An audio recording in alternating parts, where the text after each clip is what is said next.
सरस्वती कहती है भोलेनाथ ऐसी कृपा करिए। शंकर भगवान कहते हैं क्या मांगना है मांगो। ब्रह्माणी कहती है भोलेनाथ करुणा करो, जो भी किसी भी रूप में एक पान के पत्ते के ऊपर मात्र पान जानते हो, वो खाने वाला जो पान खाता है उसका पत्ता, पान के पत्ते के ऊपर जो चंदन से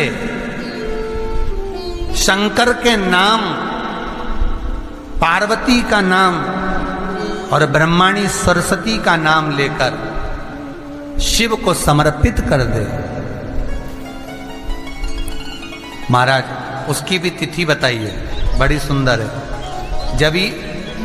जब रवि का पुष्य योग पड़े, रवि पुष्य नक्षत्र हो, रवि का पुष्य योग पड़े, उस समय पान के पत्ते पर चंदन से शंकर, पार्वती और सरस्वती का स्मरण कर कर जो शिवलिंग के ऊपर उस पान के पत्ते को चढ़ाकर 5 बेलपत्र 3 समी पत्र समर्पित कर देते हैं, उस बच्चे से चढ़वा देते हैं, वो बच्चा कभी पढ़ने में कमजोर नहीं होता, विद्या में बढ़ता ही बढ़ता है। पलटकर माँ बाप को देखना ही नहीं पड़ेगा बच्चे को, कभी भी मां को कहना ही नहीं पड़ेगा कि पढ़ने बैठ, वो खुद पढ़ेगा, रुचि से पढ़ेगा।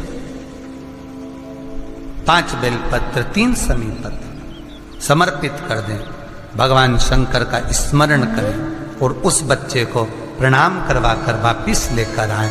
बच्चा विद्या में प्रबल होता है, विद्या प्रखर। शिव पंचायत में गुड़, चावल, लाल फूल और लाल मिर्ची के 11 दाने पानी के कलश में तांबे के लोटे में लेकर हाथ को ऊंचा कर कर नेत्र, नासिका, वक्षस्थल के सम्मुख में जो सूर्य नारायण को अर्घ देता है, जल चढ़ाता है, पर जो सूर्य को अर्घ रविवार के दिन दे देता है, अगले रविवार तक पैसे की आवक आना प्रारंभ हो जाती है। और हम तो बिल्कुल कहेंगे शहादा वालों से भी, और जितने आस्था चैनल पर कथा सुन रहे हैं, जितने टीवी पर कथा सुन रहे हैं, मोबाइल पर कथा सुन रहे हैं, कि कभी कभी 2 स्थान पर दीप लगाने में पीछे मत हटो। पहला बेलपत्री के वृक्ष के नीचे, दूसरा कहीं मौका लग जाए तो शमी के वृक्ष के नीचे भी कभी कभी अपनी कामना के लिए बाबा से प्रार्थना कर कर कि बहुत कर्जे में लदालूम हूं, बहुत तकलीफ चल रही है, तो बेलपत्री के वृक्ष के नीचे भी दिया लगाओ और शमी के पेड़ के नीचे भी दिया लगाओ। कभी कभी बाबा से प्रार्थना, फल मिलता। ऐसा याद रखिए, मान लो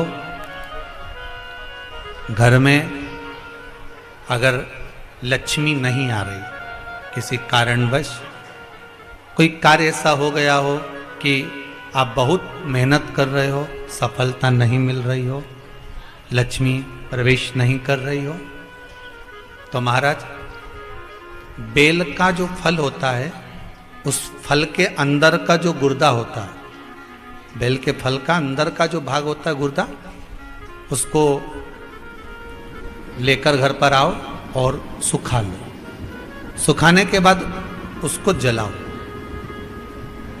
जलाकर उसकी भस्म तैयार करो। उस भस्म को अच्छा बढ़िया पीस लो, पीस कर कपड़े से छान लो महाराज। उसको छान कर जब आप शंकर भगवान का पूजन करने के लिए शिव मंदिर में जाएं महाराज,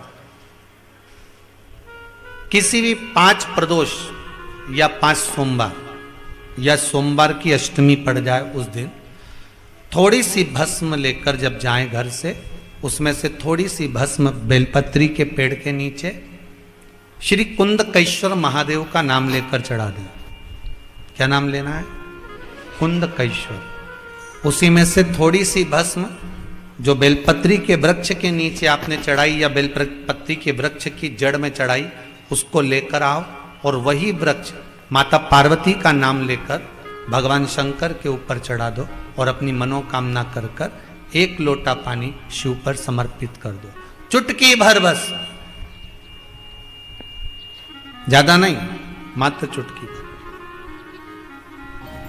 5 प्रदोष भी पूरे नहीं होंगे और बाबा चाहेगा कि आपका जो लक्ष्मी रुकी हुई है या व्यापार नहीं चल रहा या कार्य नहीं हो रहा, तो बाबा उसको 1 प्रदोष 2 प्रदोष करोगे, तीसरे प्रदोष में तो बाबा धक्का लगा ही देगा। कैसे ही लगाए वो लगा। शंकर के शिवालय में गई हो, देवाधिदेव महादेव के शिवालय में पहुंची हो, शिवालय में शंकर के शिवलिंग पर जो बेलपत्र चढ़ी होती है, उस बेलपत्र को उठाकर पानी से धोकर वापिस चढ़ा देने का फल क्या होता है, वो भी शिव महापुराण में जरूर पढ़िए। तारा बाबा की कुटिया में कथा चल रही है और श्री गुरु शिव पुराण चल रही है, जरा ध्यान से सुनना इसको, बहुत सावधानी से। जितने बाहर के पंडालों में भक्त बैठे और जितने आस्था चैनल पर सुन रहे हैं, जितने फेसबुक यूट्यूब पर सुन रहे हैं, जितने रोड पर बैठकर कथा सुन रहे हैं, जहां जहां आवाज जा रही है, जहां बैठकर कथा सुन रहे हैं, बहुत सावधानी से कथा का स्मरण करिएगा। एक बेलपत्री का दान शालिग्राम भगवान के सोने के सिंहासन पर बैठकर दान करने के बराबर है। शंकर भगवान के शिवलिंग पर चढ़ी हुई बेलपत्र को धोकर वापिस शंकर भगवान के शिवलिंग पर चढ़ाने का जो पुण्य है, कहा